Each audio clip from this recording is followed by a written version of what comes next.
Acts chapter 22, King James Version.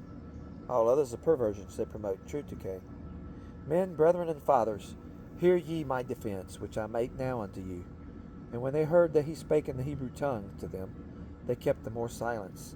And he saith, I am verily a man which am a Jew, born in Tarsus, a city in Cilicia, yet brought up in this city at the feet of Gamaliel, and taught according to the perfect manner of the law of the fathers, and was zealous toward God, as ye are all this day.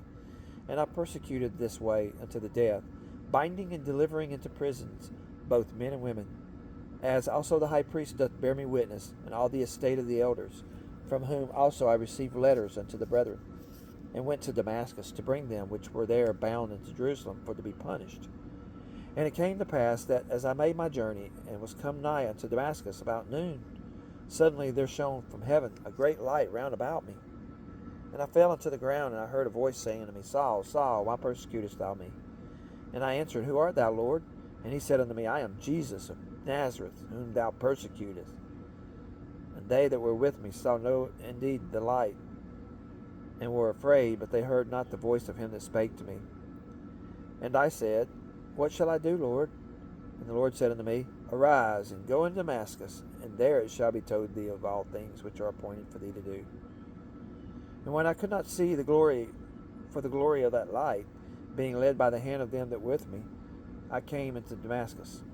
And one Ananias, a devout man according to the law, having a good report of all the Jews which dwelt there, came unto me and stood and said unto me, Brother Saul, receive thy sight. In the same hour I looked up upon him. And he said, The God of our fathers has chosen thee, that thou shouldest know his will, and see that just one, and shouldest hear the voice of his mouth. For thou shalt be his witness unto all men of what thou hast seen and heard. And now why tarriest thou? Arise, and be baptized, and wash away thy sins, calling on the Lord in the name of the Lord Jesus.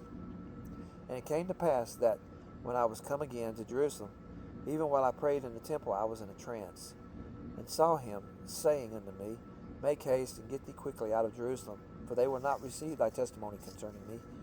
And I said, Lord, they know that I imprisoned and beat in every synagogue them that believed on thee. And when the blood of thy martyr Stephen was shed, I also was standing by, and consenting unto his death, and kept the raiment of them that slew him. And he said unto me, Depart, for I will send thee far hence unto the Gentiles.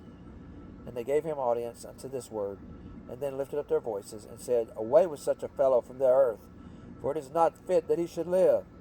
And as they cried out, and cast off their clothes, and threw dust into the air, the chief captain commanded him to be brought into the castle, and bade that he should be examined by scourging, that he might know wherefore they cried so against him.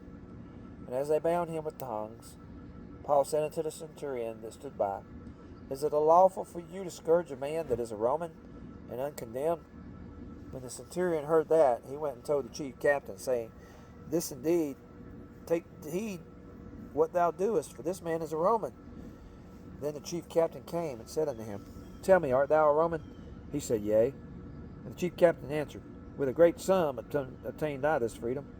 Paul said, I was freeborn. Then straightway they departed from him, which should have examined him. And the chief captain also was afraid, after he knew that he was a Roman, and because he had bound him.